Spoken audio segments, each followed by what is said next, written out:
God damn it, Fire Knight! It's like punching a wall with this guy. Ugh. Oh, right. Lower decks is still a thing, isn't it? Okay.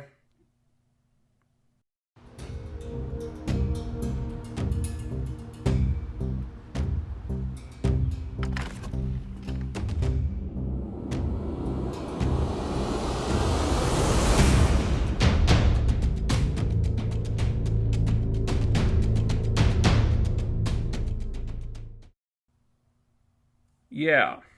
After watching my cold open, you can probably gauge my interest in this one pretty accurately.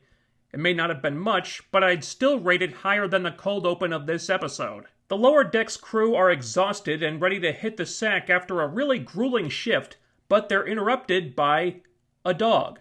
Tendi took some surplus genetic material in sickbay and made a dog. Because it seems like a normal enough pooch at first, but then its eyes start glowing and it climbs up the wall like Spider-Man, which is meant to be a joke, you see, because dogs don't normally do things like that. And that's the cold open. It wasn't funny, but at least it had something to do with the episode, so congratulations? Yeah, that's kind of where the baseline is right now. A cold open that's actually part of the story and not just random stuff thrown at the wall that does nothing but fill time now officially counts as a step up. There was a time when I enjoyed Star Trek. How did we get here? I don't know.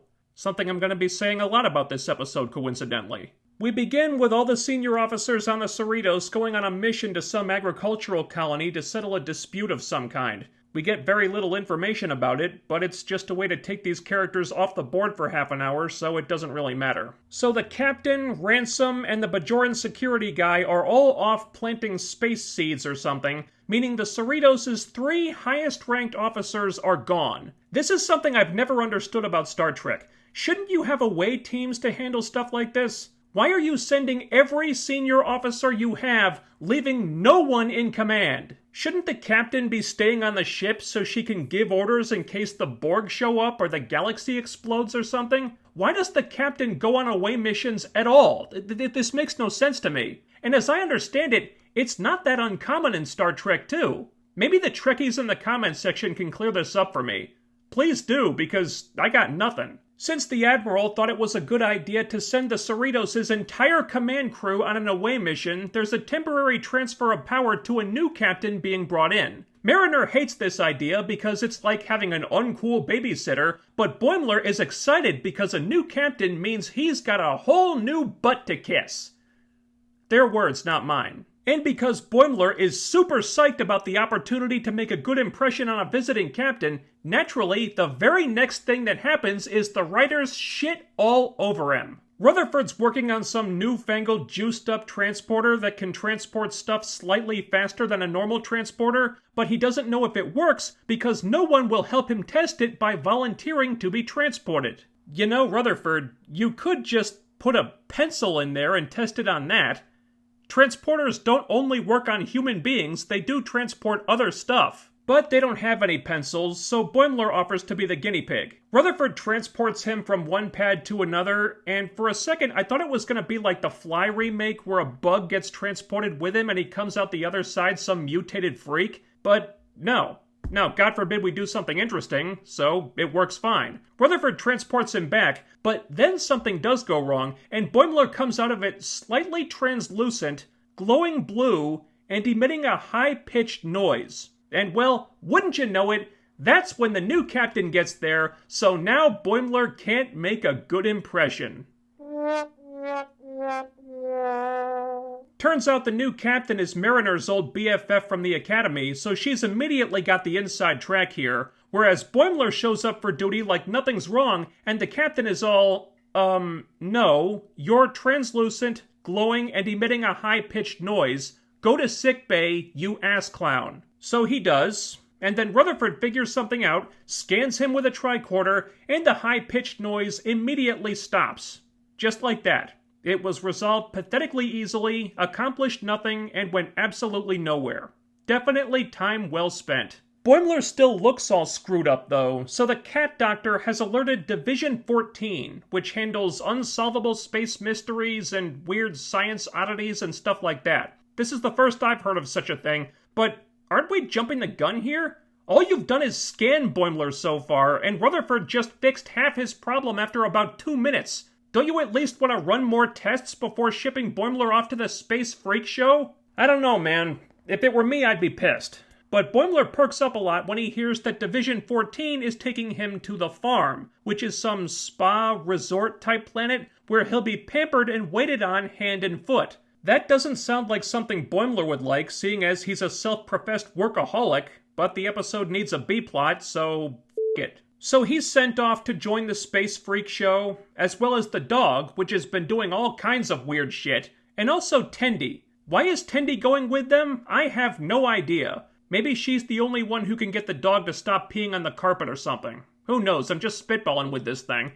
She did create the dog, but she doesn't do anything with it afterwards, so she's really just a hanger-on in this story. It's weird. Back to Mariner and the new captain, Amina. They're picking up right where they left off, and Amina's like, "So, Ransom, you ever hit that?" And Mariner's like, "Ew, boys, gross!" And then Amina makes Mariner her first officer. And I don't understand this either. Wouldn't first officer duties just fall to the next person in the chain of command? Are there no other officers on this entire ship that your new XO is an ensign with a long history of disciplinary issues? I think Amina brought a couple lieutenants with her when she came on board. What about one of them? But no. They may be officers, and they may have qualifications, but they're not super amazing and badass like Mariner is, so they can all eat shit. Cut to Boimler, Tendi, and the dog being shipped off to Division 14, and they're greeted by some weird-ass looking alien dude who has a third arm growing out of his chest, and what I hope to God is a third leg growing out of his taint, maybe?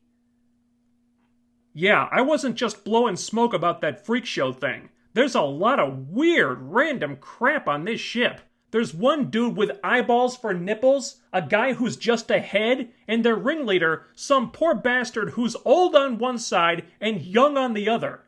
Damn, suddenly Boimler looks like one of the cool kids. This might be his dream come true. There are also a few references that I actually understood. Some chick in a space wheelchair that I think is a callback to Captain Pike, and a giant slug that I suspect was a reference to that Voyager episode Threshold. And good God, if that's where this episode is pulling inspiration from, Boimler and Tendi may be on the voyage of the damned here. Also, the farm is a lie. The freaks have been on this ship for months. Cue the next confusing thing. Mariner, Amina, and every officer Amina brought with her are all going on an away mission. The whole reason Amina was brought in to captain the Cerritos in the first place was because all the senior officers were sent on a mission leaving the ship with no one in charge, and the very first thing she does upon assuming command is send all the new officers in charge away on a mission, including herself. What the hell was the point of her coming in at all if she was just gonna do this, leaving the crew with the exact same problem they had before? And who's gonna be in command while they're gone, the fucking cat doctor? Yeah, that's gonna work out great. I can see it now. The Cerritos has to fend off a Romulan invasion, but the acting captain is distracted by a big ball of yarn. Friggin' Jonathan Archer made better command decisions than these chuckleheads. Mariner tries to ingratiate herself to Amina's officers by telling them this story about how she once put a scorpion in Ransom's bed and he almost died.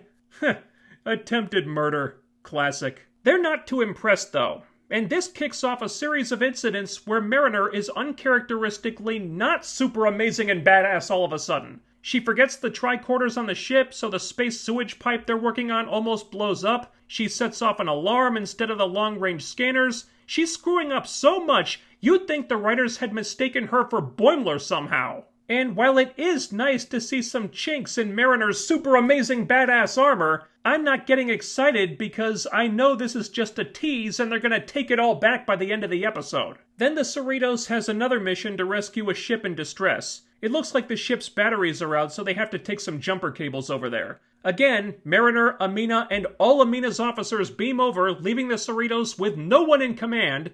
I don't know if they've got an emergency command hologram or something that can take over in situations like this, but it never comes up, so I guess it doesn't matter. What does come up is that Amina's getting frustrated. She made Mariner her XO because she thought she'd be working with the super amazing badass Mariner she knew at the academy, not the actual fallible human being she's acting like right now. WTF, am I right? Anyway, the two of them are searching the ship for the missing crew. They couldn't just have the Cerritos scan the ship and locate the crew that way because that would have made way too much sense. They find the crew holed up in a cargo bay, and all of them are scared shitless because there's some weird something or other out there, and they're all inside of it right now. If you're hoping for more information, you might be watching the wrong show. Back on the freak ship, Tendi takes the dog for a walk. And I guess the freaks were waiting for the narc to leave because as soon as she's out of earshot, they start plotting about how they're going to take over the ship. For some reason, they trust Boimler with this information, even though he came aboard with Tendi and they didn't trust her. No reason is given for this, and I barely care enough to even ask for one at this point. Boimler being Boimler, he rats them out immediately, and the three-armed dude, who I don't think ever gets a name, is super pissed. So he grabs the biggest gun he can find and goes to phaser a bitch. So all the freaks have armed themselves, and they're about to start a violent mutiny when Three-Armed Dude bursts in, and he's like, Boimler told me what you guys were up to, so now you're all confined to quarters. And then he just fucks off without actually taking away their weapons or confining them to quarters. Because the armed mutinous freaks are on the honor system now? What the hell, man? And so Boimler has now been outed as an Uncle Tom, so the freaks beat the shit out of him instead of, you know, doing that mutiny they wanted to do, and could totally still do because Three-Armed Dude did exactly nothing to stop them. But no, blasting Boimler out the airlock suddenly seems like a much better option, even though him ratting them out had literally no consequences at all. Back to Mariner and Amina. The other crew turned the power off because the something or other that attacked them feeds on electricity. So when Amina's science officer restores the power, all hell breaks loose and some energy, entity, creature thing starts tearing the ship apart. The other captain is less than useless and starts freaking the f*** out, so Mariner knocks her unconscious, resumes super amazing badass mode, and immediately takes charge and starts giving orders even though she's surrounded by officers ranked higher than she is. So yeah, I hope you're sitting down for this one. Turns out Mariner was just pretending to be bad at her job because she was afraid, since Amina's become such a buzzkill, that she would try to recruit Mariner for her ship and give her some lame-ass promotion. And why would Mariner want to be an officer and have a successful career when she can be the bestest ensign ever? So there you have it. Mariner never stopped being super amazing and badass. She's not a total f***up. She's just lazy. So the freaks are about to jettison Boimler out the airlock. Beats me where Tendi is while her friend is about to die. At the last moment, Boimler's body returns to normal, but the freaks don't care. They open the hatch, and Boimler is ejected out into a beautiful spa resort place. The farm was real after all. Three-Armed Dude was just acting really shifty and suspicious about that because the B-plot couldn't happen without it. So just like magic, there's no hard feelings about all that violent mutiny and attempted murder stuff. The freaks get to hang out by the pool with a bunch of sexy alien masseuses who think Boimler is really hot stuff, until the half-young, half-old guy tells them that he's not a freak anymore, and they kick his ass out. Stinking racists. Then Tendi says goodbye to the dog, and the big twist is that the dog can talk and fly. I don't know.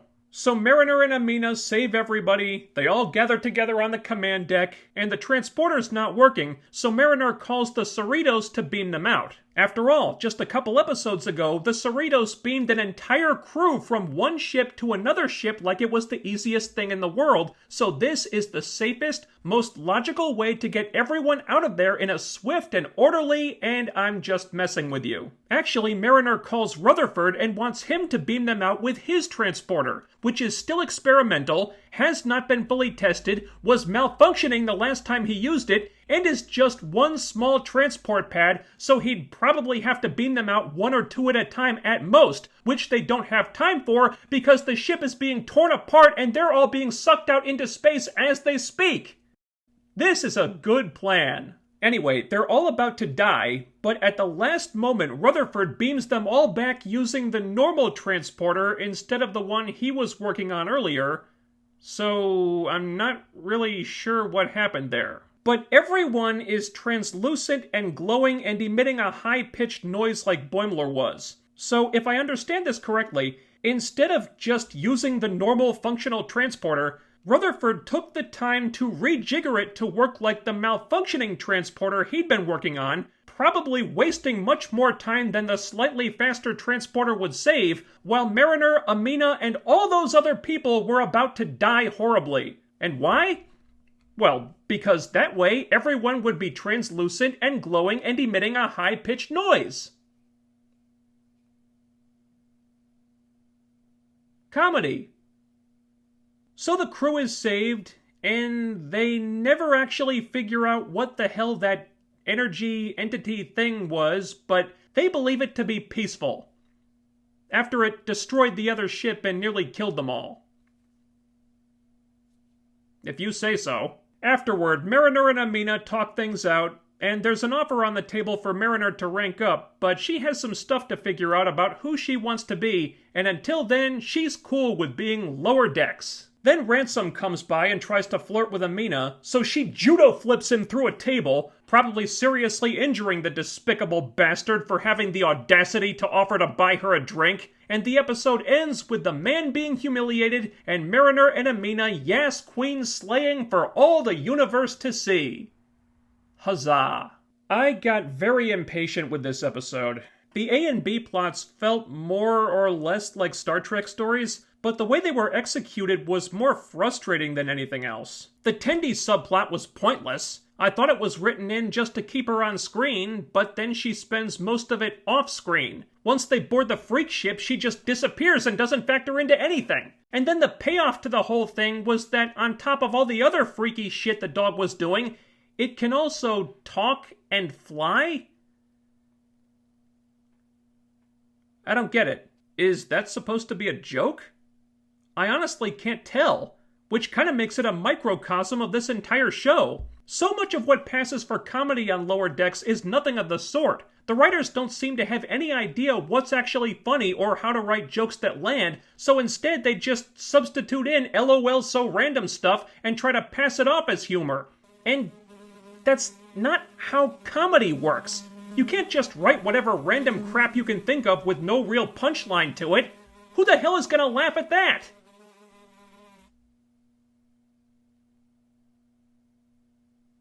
Mariner's story could have been alright, except it was obvious that she was just faking being a screw-up, so you pretty much knew how it was all gonna end. Her not being ambitious enough to want to go for a promotion might be the closest thing to a genuine character trait she's had so far, but they already did an episode just like that got resolved almost the exact same way. They're 7 episodes in and they're already recycling plots. And seriously, why the hell do you send the entire command crew on an away mission just so you can bring in a new bunch of senior officers and then send them on an away mission, leaving the Cerritos with no one in command anyway, which is the whole reason why the temporary captain was installed in the first place?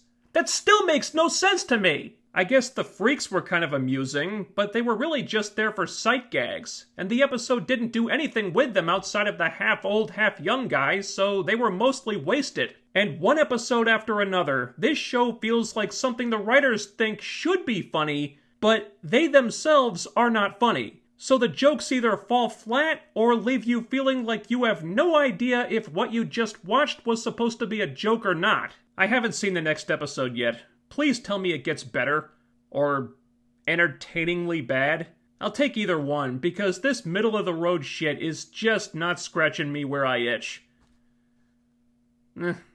Still beats watching Batwoman at least. If you enjoyed this review, or if you didn't, leave a comment down below. Ding that bell icon and follow me on social media to always be notified when I upload something. The link is down there. Give the video a thumbs up, share, subscribe. Make sure you're still subscribed, and I'll be back with more very soon. Until then, do all the YouTube things, and I'll see you next time.